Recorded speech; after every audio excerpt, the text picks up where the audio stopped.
هنعمل ايه مع بعض النهارده يا حبايبي؟ هنعمل التوميه السوري بخلطه النشا. طريقه سهله جدا جدا وبسيطه، ان شاء الله تجربوها وتعجبكم. بصوا يا حبايبي جمال التوميه بتاعتي.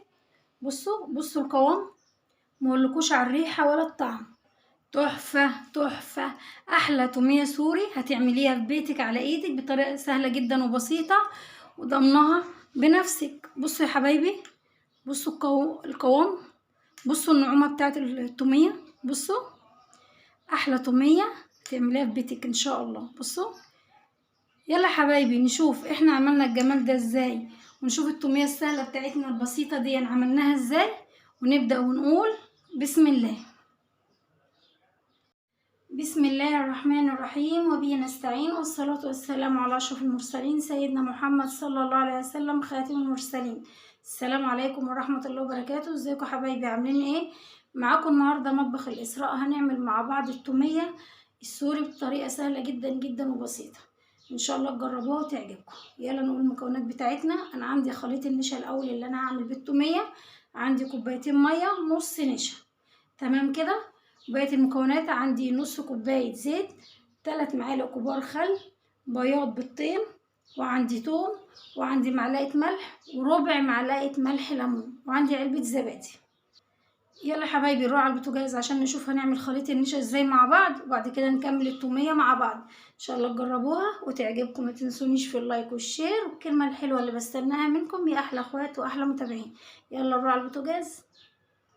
بصوا يا حبايبي عند الحله بتاعتي هنزل بكوبايتين الميه على البارد كده الاول. بصوا كوبايتين الميه كده. ده خليط النشا اللي احنا هنعمل بيه التوميه بتاعتنا، وعندي نص كوبايه نشا، تمام كده. وهنيجي بقى نقلبهم ندوبهم كويس جدا كده. طبعا ما بشيلش ايدي من الحله علشان خاطر ما تعملش معايا اي قلقيع او اي قلابيز، تمام كده. بدأنا نقلب كده لحد ما اخد القوام بتاع المهلبيه الخفيف، تمام كده يا حبايبي. بصوا طبعا انا دوبت النشا مع الميه وبعد كده قلت البوتاجاز.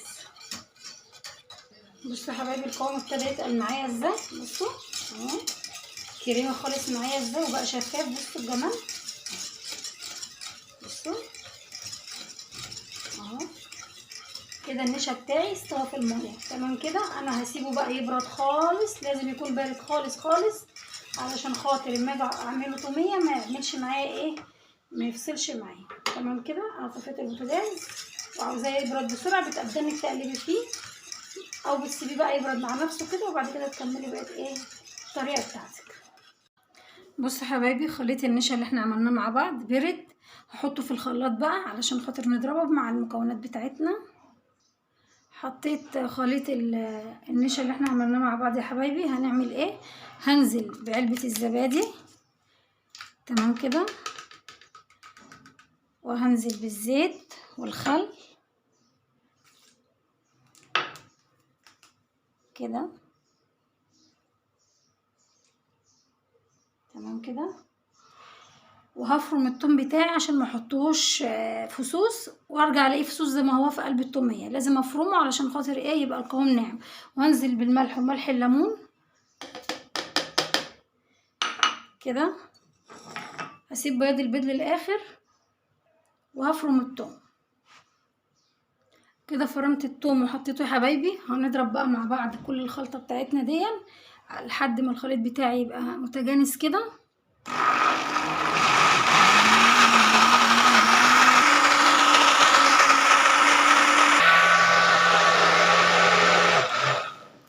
كده التوميه بتاعتنا بقت جاهزه. طبعا ما اقولكوش على الريحه وطعمها خطير.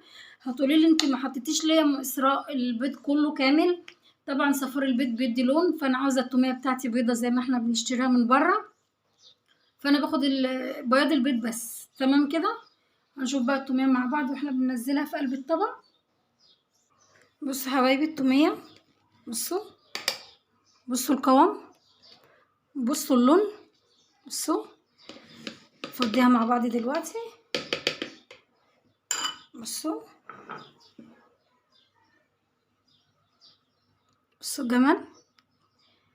جميلة جميلة جميلة، احلى تومية سوري هتعمليها في بيتك. طبعا احنا بنعمل التومية عشان هنعمل فتة الشاورما، فاحنا بنحتاج معاها التومية. فبصوا جمال التومية بقى يا حبايبي، بصوا بصوا القوام وبصوا الجمال. يا رب طريقتي تعجبكم وتجربوها. ما تنسونيش في اللايك والشير والكلمة الحلوة اللي بستناها منكم يا احلى اخوات. واقول لكم السلام عليكم ورحمة الله وبركاته.